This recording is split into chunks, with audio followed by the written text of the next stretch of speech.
welcome back to Behind the Buzz. This is event 3, where we're covering data and information access at the Science Policy Interface. I'm Talia Speaker with Wild Labs at WWF, and I'm joined by my co-host Lacey Huey from the Smithsonian Movement of Life program. As a reminder, this episode is part of a larger series that we're running with the support of the Moore Foundation and Smithsonian. And throughout the season, we're covering kind of different components of the science to policy translation process. And as I mentioned today, we're focused on data information facilities and how we actually get access to the data we need to be able to contribute to policy implementation. We're also grounding this season in animal movement, which is building on some of our recent work at Wild Labs and from partners in the space, including our recent Tracking Progress series and Movement Ecology Horizon Scan.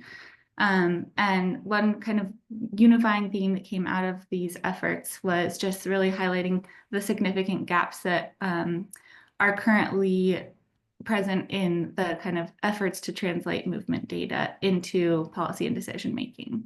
So this series is exploring how we can bridge that and kind of help to build a stronger informed community of practice along the way. So Lacey, I will hand it over to you for a little bit more context. Thanks, Talia. So I'm Lacey from Smithsonian National Zoo and Conservation Biology Institute. I just want to say welcome, thank you. This has been a really fun series so far, so it's great to see some returning faces. In collaboration with Wild Labs, NASA Jet Propulsion Lab, Max Planck Institute, Senckenberg, the North Carolina Museum of Natural Sciences, and University of Central Florida, we are pushing forward an initiative to develop a new biodiversity observation network for animal movement underneath the GBIF umbrella. And if you're still unfamiliar with GBIF, you can check out the series the event from last time, event number 2. But the idea is to just mobilize the animal tracking community in support of global biodiversity conservation. And this series is a part of informing our community around these processes and frameworks. So with that, we're so thrilled to be joined by 2 more amazing speakers in the series today. Peter Desmet from the INBO Open Science Lab for Biodiversity and Jory Griffith from GBIF and BON. Each speaker, per usual, will have about 10 to 15 minutes to present, followed by a brief Q&A. And then we'll open it up to a more facilitated, broader discussion, which we would love you all to engage in. So Peter, if you're ready, we'll hand it over to you first. And while you get your screen up, we'll do a little introduction. So we're really excited to welcome Peter Desmet, the Open Data Coordinator at the INBO Open Science Lab for Biodiversity. Peter is a champion of open biodiversity data and has played a critical role in shaping GBIF data models, ensuring ecological data sets are structured for maximum accessibility and impact. His expertise in data standards, interoperability, and global collaboration makes him a key voice in bridging biodiversity science with policy. Welcome, Peter. Hi, thanks for inviting me. I'm going to talk a bit about the Global Biodiversity Information Facility, I'm not working for GBIF, but I've worked with GBIF for a long time, how we at INBO are publishing movement data to GBIF, and how GBIF is used for policy. So for those who don't know, GBIF, the Global Biodiversity Information Facility, main goal is to provide free and open access to biodiversity data. They're an intergovernmental initiative, and they're supported by participating countries and organizations, and that is also how they are funded. GBIF provides access to lots and lots of occurrence data. They have currently over 3 billion occurrence records, and those includes the bulk of that is human observations from citizen science data or monitoring data. But a growing component in there are machine observations through biologging initiative for camera trapping or eDNA. And originally they started out with lots of specimen data. That is still a big component of GBIF.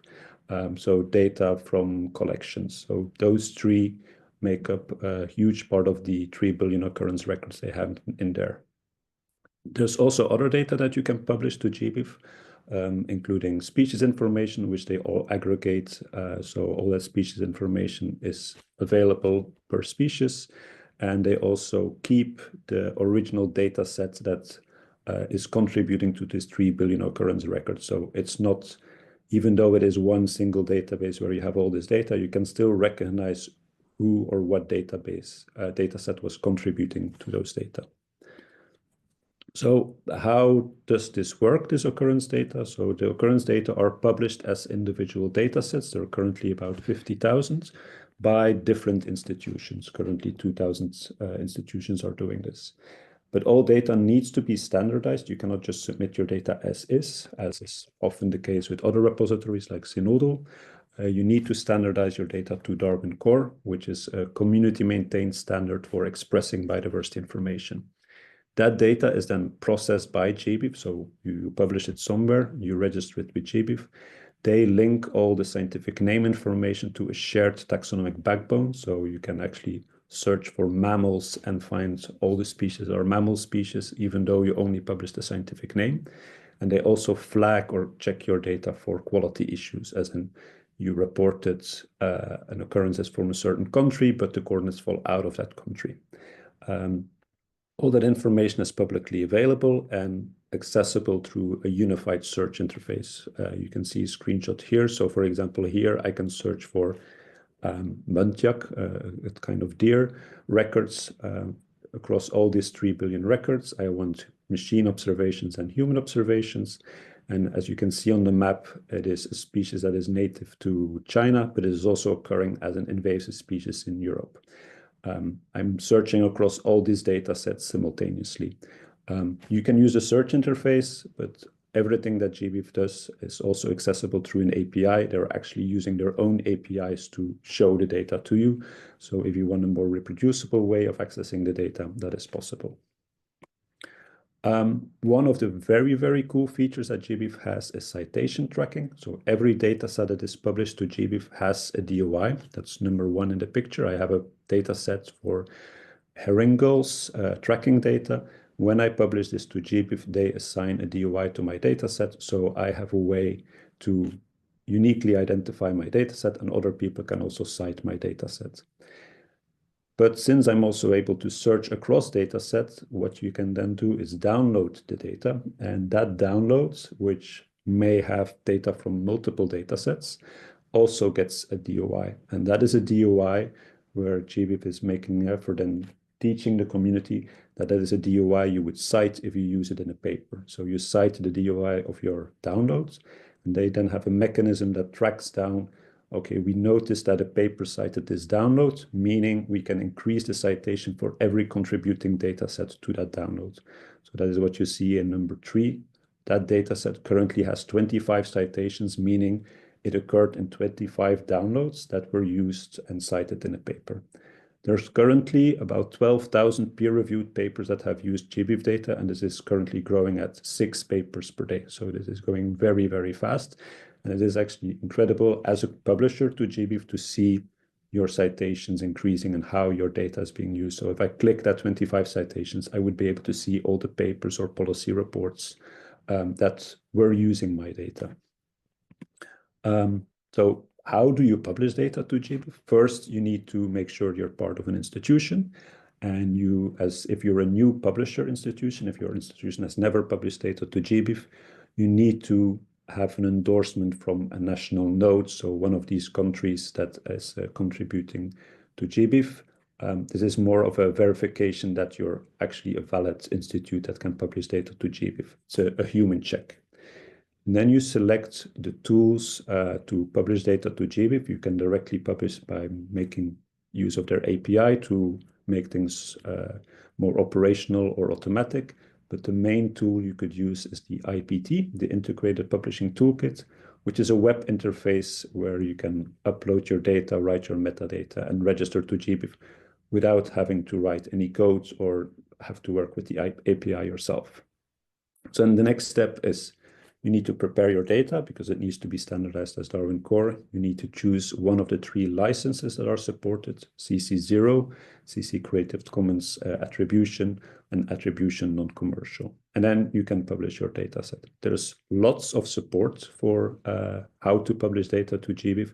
And if you do not want to host your own IPT, it's very probable there's an IPT near you hosted by a larger institution or an institution that already has experience with publishing to GBIF that could host your data set, and you can use their IPT to publish to GBIF. That is what you can see on the map. There's over 350 installations of the IPT, and that data makes it all to GBIF. So more technically, how do you publish data to the IPT or to GBIF? You might have your data in a source database or a source file. You map and standardize this to Darwin Core, and you can upload this to the IPT. And the other thing you can do, the IPT has a web interface where you can describe your data set with metadata. You could also upload that metadata as a standardized file.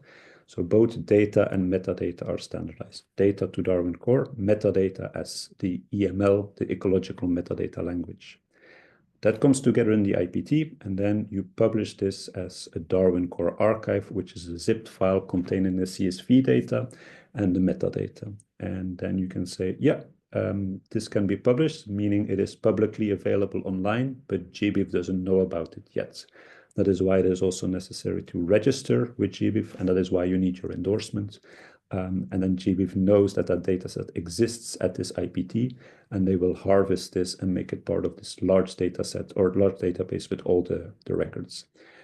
The neat thing about this is it also allows you to republish data or dataset with new or updated data. So if you noticed, oh, I made an error in my dataset, you are able to republish that same dataset, and GBIF will harvest the latest version. So they check from time to time if a new version has been published, and they make sure that it makes it to GBIF. So that is how a dataset can also grow and how errors can be corrected. At INBO, my institute, our team is the Open Science Lab for Biodiversity. What we do is we write open software and standards, mainly the software R packages to help people access data or standardize data. And we also publish open data sets. And the ones that are relevant for this call is we have bird GPS tracking data, fish acoustic telemetry data, so tags and fish that are detected by receivers to know, okay, there's a fish that passed by this river or by this receiver here, and also camera traps. We have 18 GPS bird tracking data sets that are published, fish acoustic telemetry 8, and camera traps 2, but the tools we have developed to do that are available for anybody to also help you standardize your data. So to dive a little bit more into the bird GPS tracking data, the way we do this at INBO is we manage our data and metadata in MoveBank, which is a large repository specific for movement data. So that is, we didn't develop our own system to manage that data. We make sure that our data is in MoveBank. And the nice thing with MoveBank is lots of manufacturers have a way to automatically send the data that's collected by a sensor directly to MoveBank. And the only thing you need to manage is the metadata. That allows the orange-pink user there to access that data on MoveBank, which could be collaborators of your project, including you can keep your data private on MoveBank, but you can share with certain users. We want to make sure that our data is also publicly available. So we also deposit our data long-term in Zenodo so that any user can use this data. We do this in the MoveBank data model, so we don't change or standardize the data. It is already following the MoveBank data model. But to make it even more widely available, because on Zenodo and MoveBank that is specific for the movement ecology community, people that are interested will find that data. But there's lots of general occurrence data in there that people will not necessarily find or look at MoveBank for. That is why we also publish that data to MoveBank, to GBIF, and we do that through the IPT. So we standardize this to a Darwin Core archive and then publish this to GBIF. To do that, we created an R package called MovePub. This was done in a project called Move to GBIF, and it is helping with 3 steps. One, it is helping to document the dataset for Zenodo, and it's also helping us to standardized data to Darwin Core and this EML data, so we can just upload those two files to the IPT and publish this to GBIF. That is publicly available, so if you have data already in MoveBank and you want to publish this to GBIF, you can use this R package to standardize your data. There's two ways this could be improved. I mean, we are a little bit crazy in publishing data, so we do all of this work ourselves, but it would be nicer if you have your data in MoveBank and you say, fine, this data can be open, that this flow is happening automatically by MoveBank, that this data makes it to an open repository and to GBIF automatically. Or, a bit technical, an alternative model is MoveBank is publishing it to their repository, and GBIF has a way of understanding the MoveBank data model and is translating it to Darwin Core so they can add it to their database. So there's a difference at where this transformation is happening. We also have fish tracking data, and here I'm just going to say that that data is also managed in something similar to MoveBank called ATN, and we are publishing both the raw data or the standardized ATN data, as well as the Darwin Core data, which can then be picked up by GBIF. For camera traps, we have a standard that is accepted by GBIF as a publication format called CamTrapDP. So there, you don't need to translate to Darwin Core. If you have it in CamTrapDP, which is supported by many systems, it will make it to GBIF if you publish on an IPT. Now, how is all this data then used for policy? So for INBO, we notice, I mean, we have a direct link with the policy level. So the data that we collect in research projects can help with the conservation of endangered species or do wildlife management or invasive species management. But is there an advantage in having your data as open data on GBIF? And the answer to that is, of course, yes. GBIF is working on different levels that are policy relevant. A major one is GBIF partners with the Convention on Biological Diversity. And one of the frameworks, and the latest one was COP16. It's a conference of the parties. And there it was decided or recommended that the CBD encourages parties to join relevant biodiversity networks such as GBIF. The COP14 in 2020, there they worked on a framework called the Global Biodiversity Framework. That one indicated 23 targets to try to hit, and there's a couple of them that are relevant for GBIF. One is target 6, is to eliminate the impacts of invasive alien species. And invasive species data that make it to GBIF are already currently being used to assess their impact, including by IPBES. There's a forum to see the impact or policy relevant impact, and one of the things is invasive species. There's currently 1.7 thousand papers being used that are using GBIF data on invasive species. Another one of the targets is to enable more transparency to data. And this is, of course, the core of what GBIF is doing. Like, all the data to GBIF is open, and it allows people to report also on what they have seen, or institutions to say, this is data we collected. So it's very transparent, the whole flow from collecting data all the way to having public data. GBIF is also contributing to the UN Sustainable Development Goals related to food and also related to health and climate. There's currently 500 papers using GBIF data that are food related. All of this information you can find on their website at the links that are provided there. And other policy and conservation uses, I mean, there's too many to list. GBIF data has been used to assess the impact for climate change, including by the IPCC, has used papers that are using GBIF data. Another very important one is IUCN Red List assessments. The latest number is that 25,000 assessments are citing GBIF or have used GBIF data. So GBIF is a crucial component for Red List assessments, and GBIF is collaborating with lots of national and international initiatives. But GBIF is a distributed network. I mean, this is what the GBIF Secretariat in Copenhagen is trying to align with. But the GBIF data is open for anybody to use. So there's many other policy relevant cases where GBIF data have been used without the GBIF Secretariat being involved. Also, this would not be scalable for them. So this data that is publicly available, so you can use it for any relevant policy assessments. And at INBO, or in Belgium, one of the projects we have worked with is to build on top of GBIF infrastructure to build new tools that are policy relevant. And one of the tools we have built is an early alert system for invasive species. So we encourage the partners in Belgium to publish data to GBIF, and then we pull that data from GBIF to show a map. Hey, there's new occurrences of invasive species of your interest. You can log into that website and say, oh, I'm interested in these species. Can you send me an email alert if new observations have been seen? That allowed us to have different systems and different partners in Belgium, rather than contributing to yet another database, is to just have them contribute to GBIF and we pull from there, which is useful for us during the timeline of this project, but also long-term, that data makes it to GBIF and can be made use of by any party that is interested in GBIF data. So that's a quick summary of GBIF, how we have published movement data to GBIF, and why it is policy relevant. Thank you. Wonderful. Thank you so much, Peter. That was a really great overview and I think super helpful. I see that we have one question from the chat. Filippo, do you have a mic that you could jump in to ask your question with? Hi, everyone. Hi, Peter. Thank you so much for your talk. That was super interesting. I had just one very quick question. I'm just getting into the GBIF dataset, and I was wondering whether it's only showing occurrence data or it also has other data modalities, such as images, for example.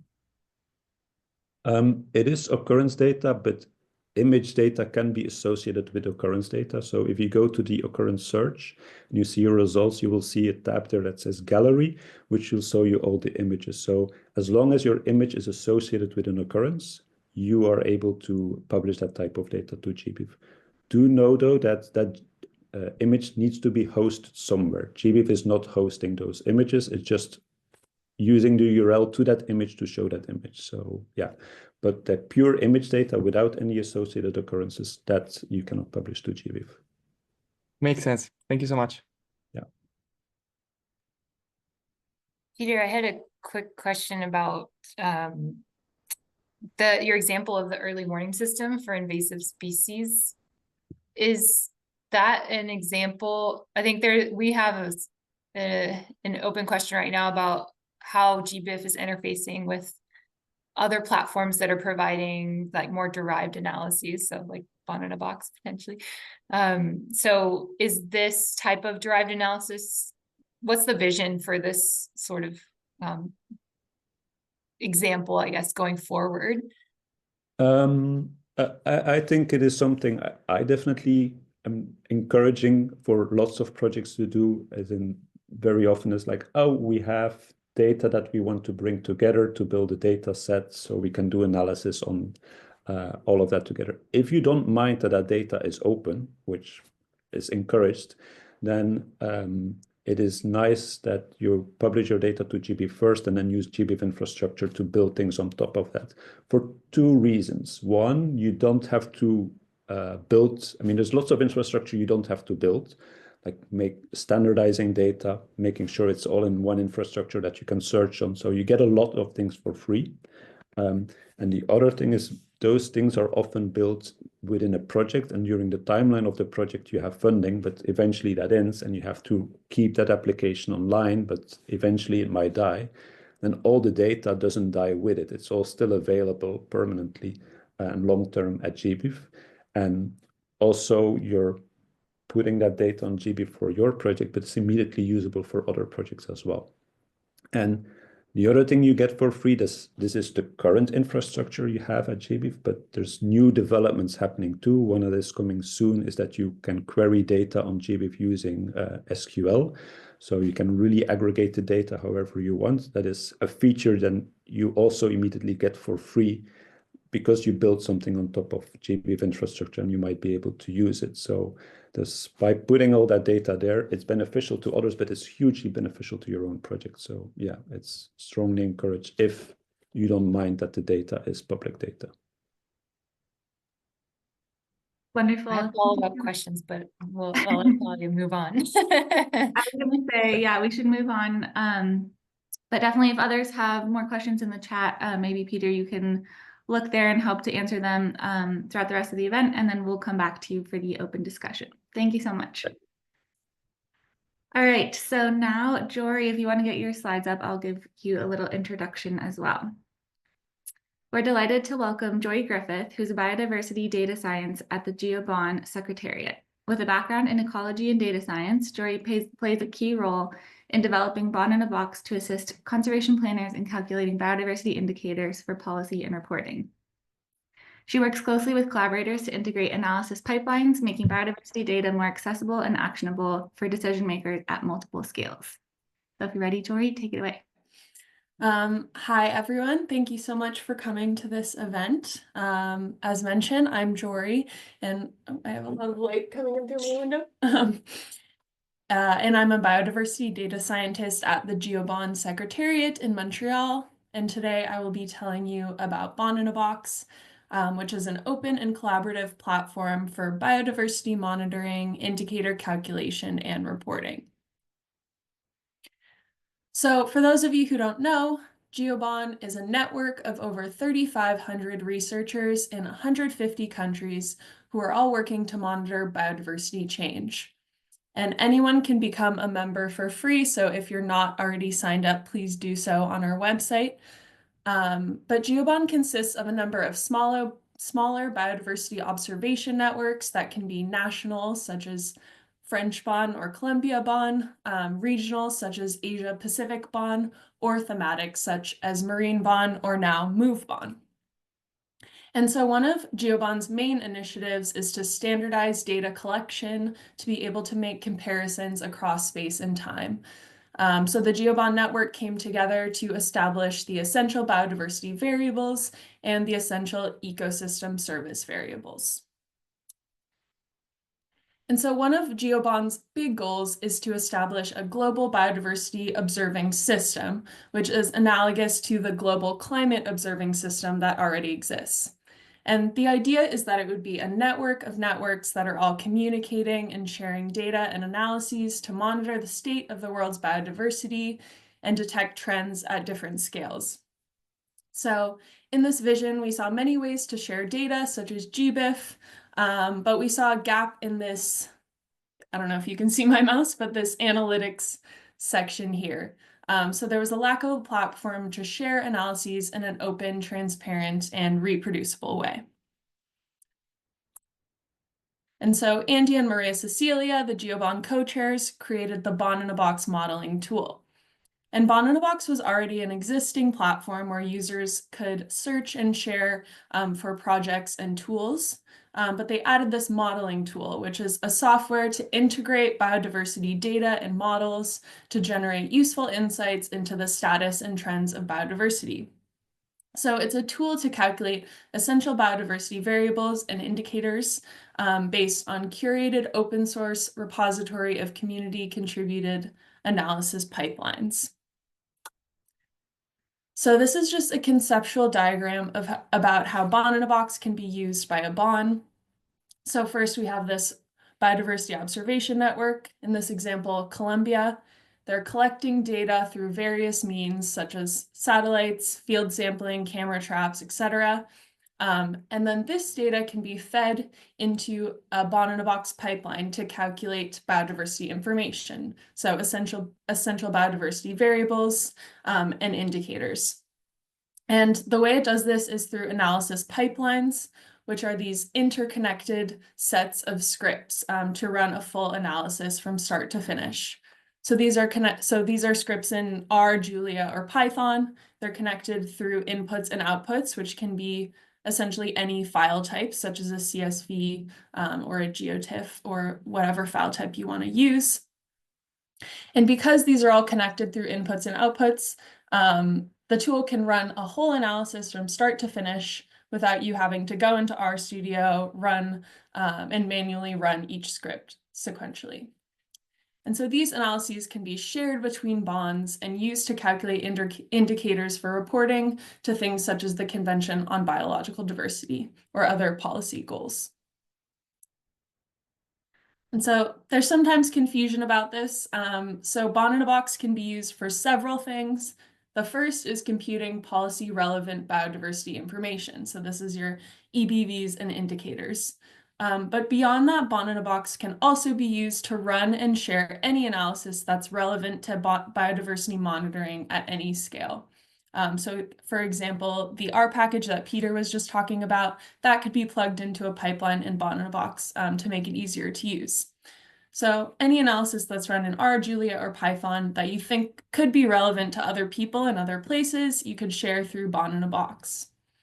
And also we're working on pipelines to assess sampling gaps and prioritize areas for monitoring to improve biodiversity information in a given area and help fill these gaps. So as many of you know, biodiversity monitoring is very difficult for many reasons. There's both an overload of data. You just heard that there are over 3 billion GBIF records. There's satellite data coming in all the time. This data is scattered around various sources, and it can be really difficult to mobilize and translate that into useful biodiversity information. But at the same time, this data is biased, and there's a huge lack of data in many places. There's this fragmented collaboration, so people are doing the same things in parallel. They're not talking to each other. They're wasting time and resources. There's information that is scattered around between papers, GitHub repositories, Zenodo links, etc., and it can be difficult to access. There's constant constraint of time and money, and there's really complex code that is not necessarily reproducible or accessible. So of course, no one platform can solve all of these challenges, but BON in a box was designed to help with many of them. So first, BON in a box helps facilitate collaboration by providing an open, transparent, and modular platform. And it helps to operationalize existing knowledge by allowing people to share analyses in an open and reproducible way to reduce duplication of effort and save resources.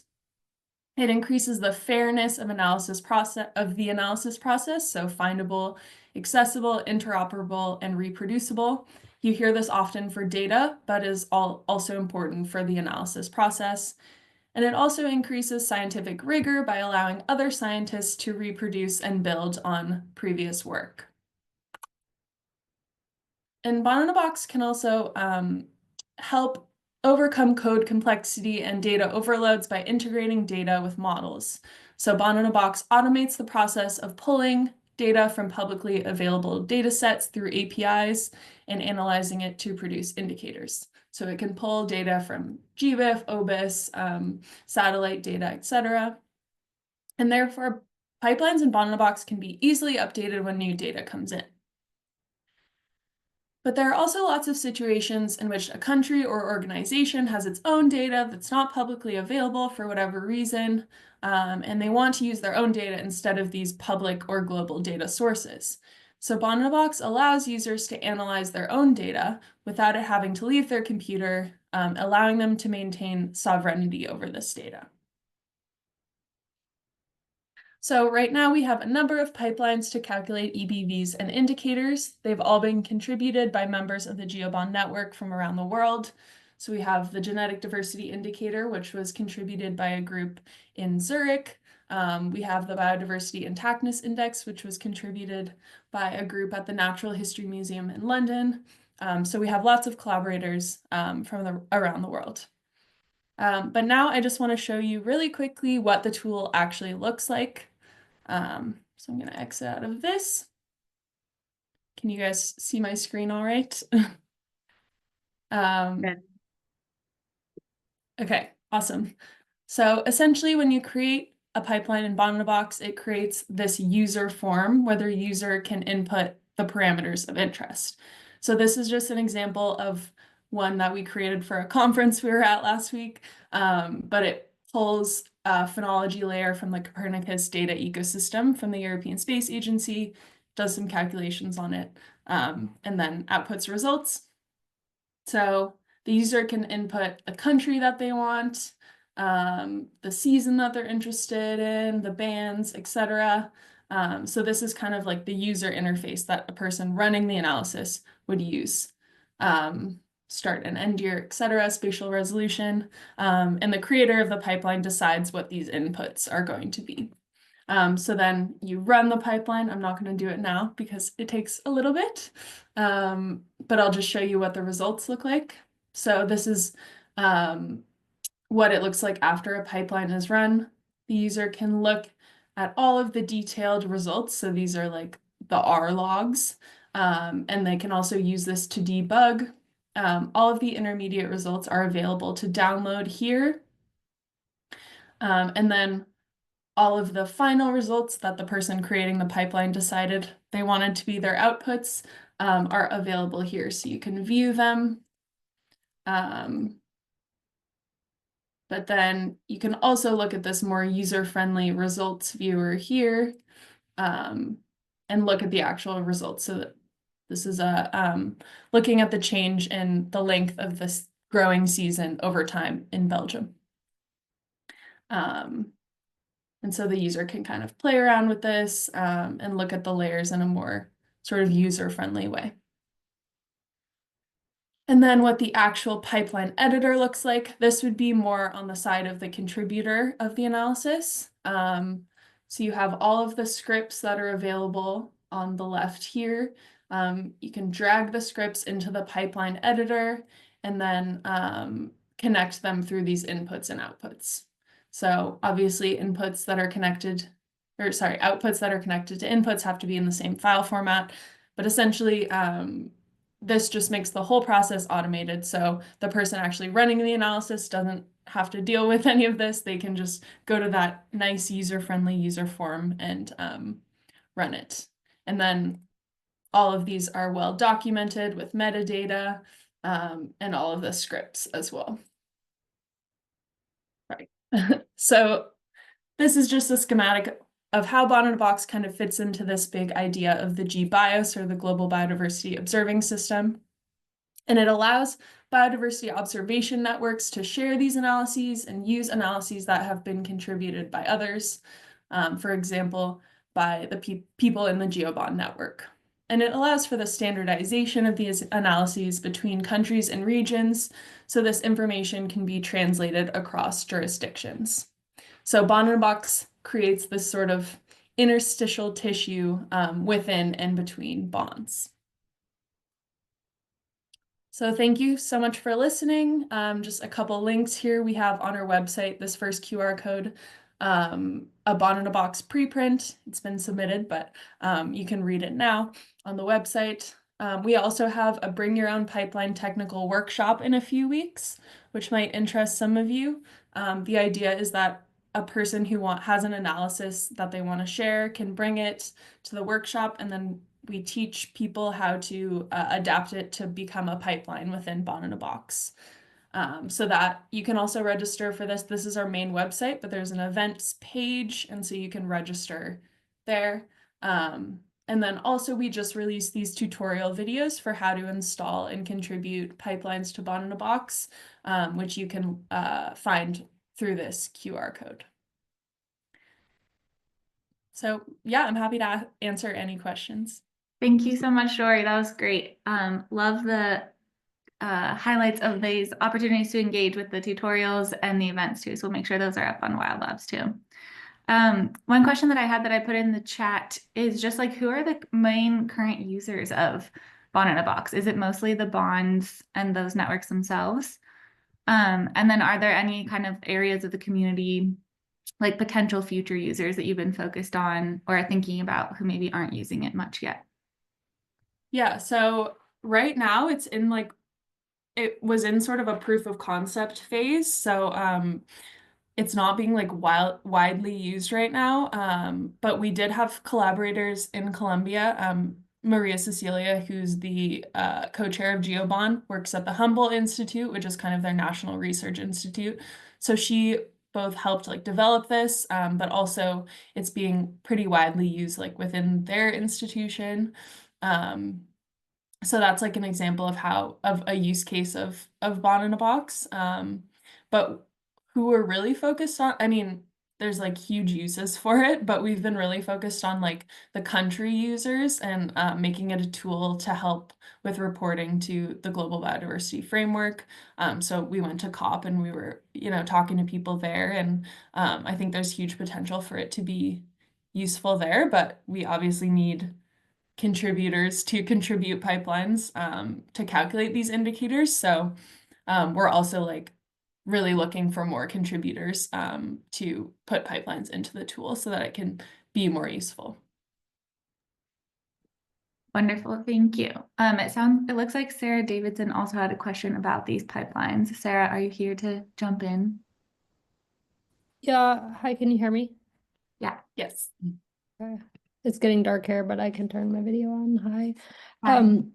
Yeah, so thank you for for me, the most helpful part of that was at the end where you kind of walked through one of these pipelines. Is there how do I find one of those? Because I've gone to the website before and I can't find the pipeline with that GUI that you showed.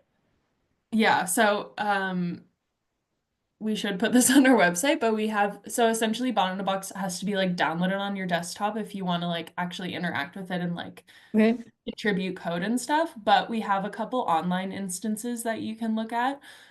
So if you go, I can put it in the chat here.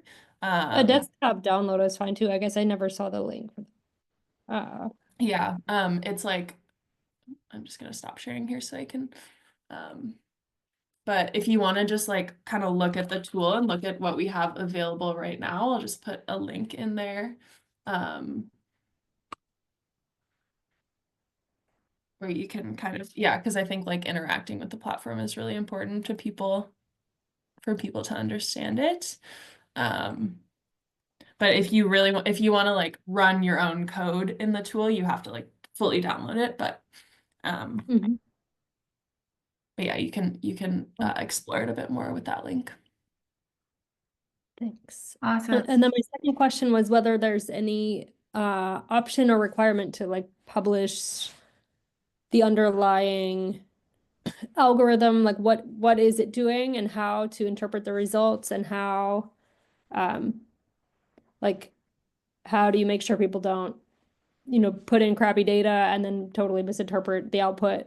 Often, well, if we I'm thinking of also NASA, like satellite imagery based products, they always have a published algorithm that gives you a bunch of detail about what it's doing, and that gives you information about quality control, what has been ground truthed or not, for example. Is there a process for that kind of documentation? Yeah, so we have our markdowns and stuff to document both each script and the full pipeline. So that's minimum requirement to contribute a pipeline, is to fill out all of that documentation, which is just descriptions and example inputs and outputs and things. A lot of our contributors also did more extensive documentation in a markdown file, so that people can have more guidance on how to use it. As far as quality control, so sort of our vision for how the tool will be used is not someone who's not a scientist at all running things, but more that we are giving a tool for potentially someone in an environmental ministry, or someone with more local knowledge about how to parameterize these models would be running them. So we can't necessarily give guidance on how to use it in every area at every spatial scale, because we don't have the expertise to do that. But as far as guidelines of how to use it and how to parameterize it, yeah, we have documentation for that. I'm going to jump in with one more question before we move on to open discussion. Thanks, Jory. That was really, I think, filled in a lot of gaps that I had in my own head about how these workflows are envisioned and actually functioning across on the scale of the entire GeoBon network. So it's very exciting, and I think presents a lot of opportunities for some of the ideas we have for mobilizing movement data in a way that's accessible to decision makers. So on that note, something that we've been working on is trying to define an essential biodiversity variable for movement. And I noticed that there are workflows for EBVs in there. So assuming we develop a workflow for an EBV, we put it in BON in a box for a movement EBV. It's in BON in a box. How do downstream users interact with EBV workflows in BON in a box? And the context I'm thinking of is like this idea that movement data can inform other EBVs in ways that we may not even be thinking about. So is my question clear? I'm mostly wondering how you interact Sort with of, yeah. I mean, Okay. definitely we would love if you contributed an EBV workflow for movement data.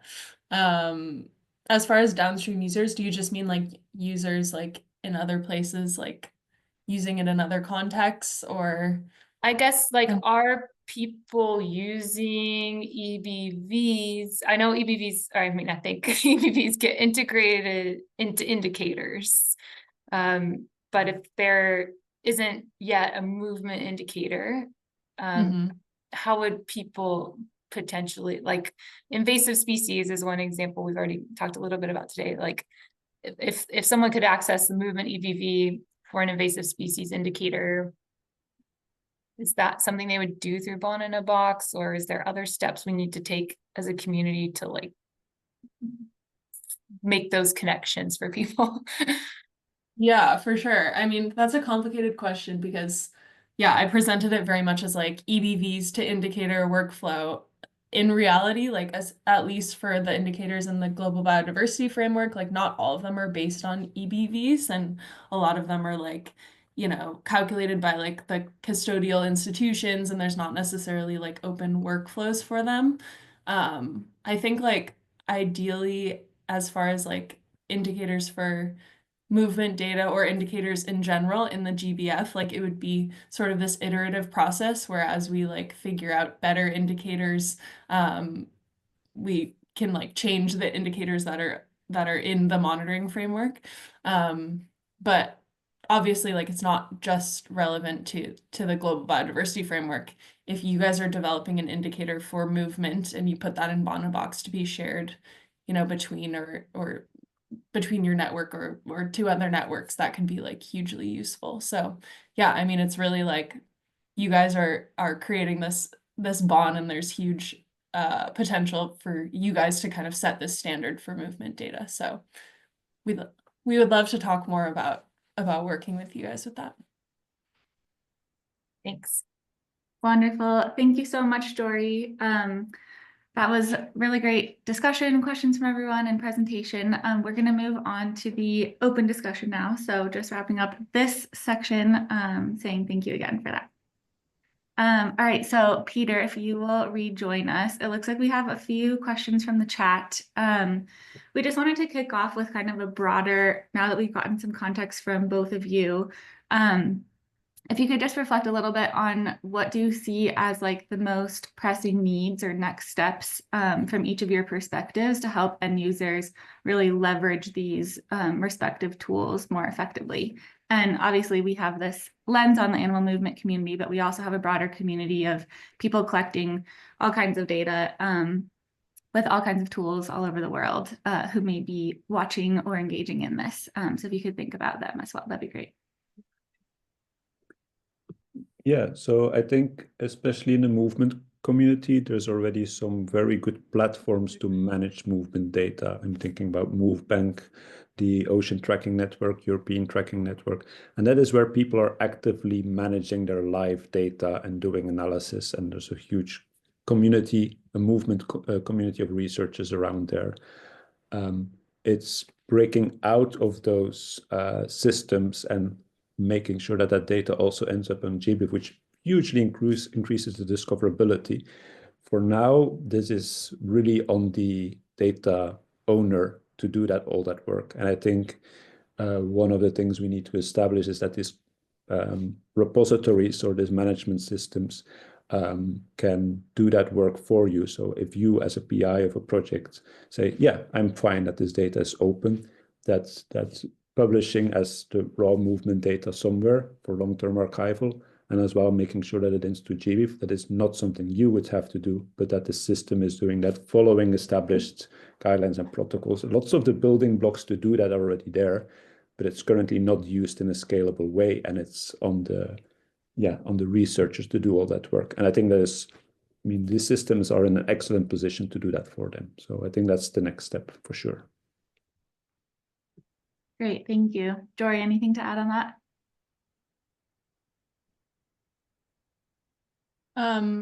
Yeah, I mean, I said this sort of before, but like, I think there's a lot of potential for this network, and with MoveBond to sort of set these standards and these standards for both like movement data, but also harnessing this data into useful biodiversity information. So. Okay, wonderful. I think we had a question from the chat. Malik, do you have a mic you can jump in with? Yeah, hello. It's Malik as well. Hey, yeah, my question was, it comes from more of like a developer standpoint, as like a engineer trying to break into the field and the rise of AI and machine learning. I've been seeing a lot of use of like retrieval augmented generation on these huge data sets to like kind of like sort of synthesize the knowledge together to get a better understanding. So I was wondering, one for GBIF, if you've ever experienced people using RAG systems or AI. I don't have direct experience with that. It is maybe a good question to ask to somebody from the GBIF Secretariat, but I think it is likely feasible to train AI models on GBIF data. And that is, with the rise of AI, also a little bit the strategy of GBIF is to really describe, or if you have standardized data that is well described by having certain values in certain fields that are standardized, this serves as great training data sets for AI. And GBIF themselves are not going to do AI or create AI tools on top of that, but by having this semantically very well described data, it's going to be very beneficial for AI development. And they, of course, have their API, so you can automate the things.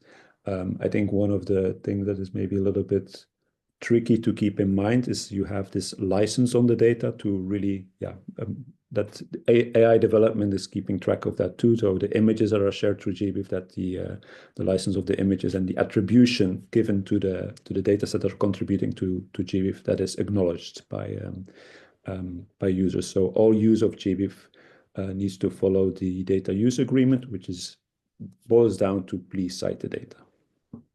Does it answer your question? Yeah, 100%. And then for BON in a box, I know that GeoBON has a robust collection of data in, like you said, different areas that they're approaching. So I was wondering, kind of the same kind of question, which kind of goes hand in hand with Lacey's question of like the end process of, you guys are already developing these pipelines and have this systematic approach of like analyzing and gathering all this data from these workflows. So if you ever experienced someone from outside being like taking a look at the EBV indicators or analysis. Yeah, well, as far as like your AI question, we're currently we have a person working on training an AI, like the llama model. I'm not an expert in this, but on the corpus of GeoBON knowledge.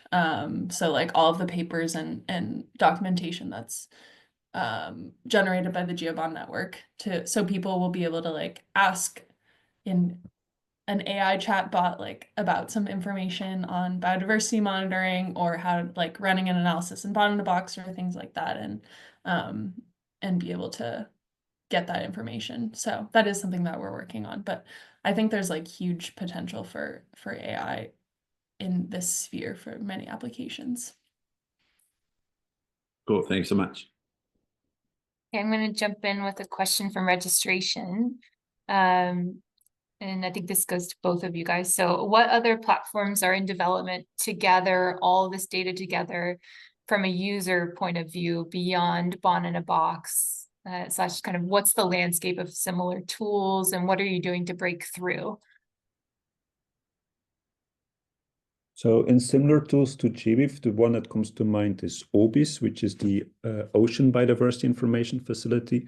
Those systems are very aware of each other. So OBIS is for marine data. Lots of OBIS data is also making it to GBIF. And I think the collaboration is getting stronger, that maybe there's shared infrastructure. So as a user, you don't have to choose OBIS or GBIF, but you can use either of them. But I think the strength of OBIS, similar to GBIF, is that they provide very good information to community of researchers or data owners with marine data. So that is definitely another system that is similar to GBIF, that is collecting the same type of information.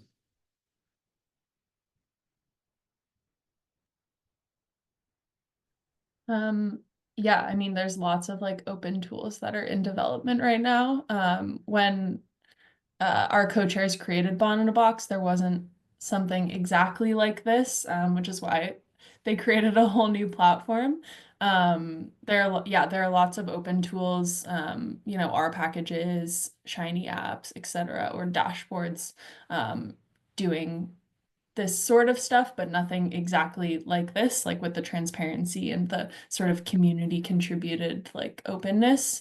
Probably the most similar, I don't know that much about it, but there's this platform called Galaxy for Ecology, which is also for running pipelines for, you can also like sort of interact with it and run pipelines for calculating biodiversity information.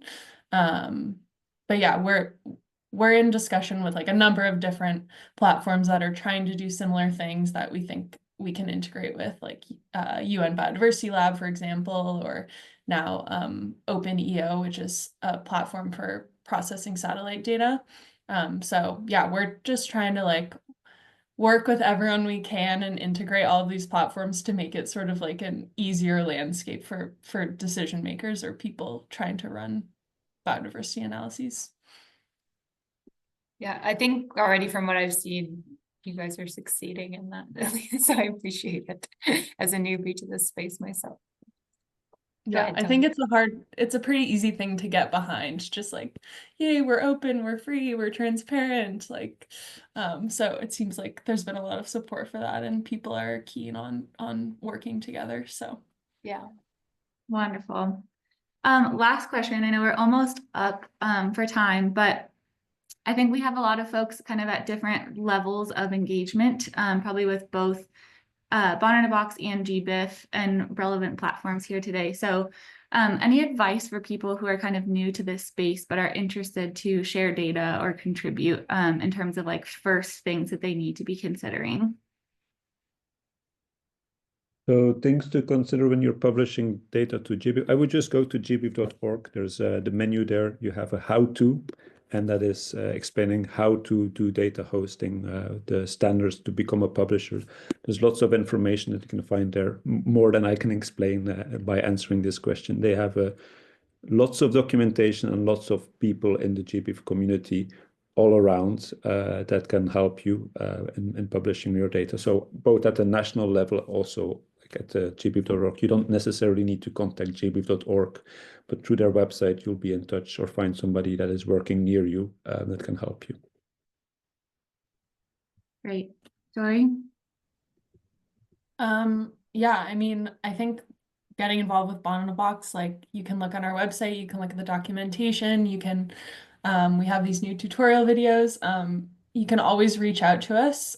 I'm pretty good at answering emails, so feel free to send us an email.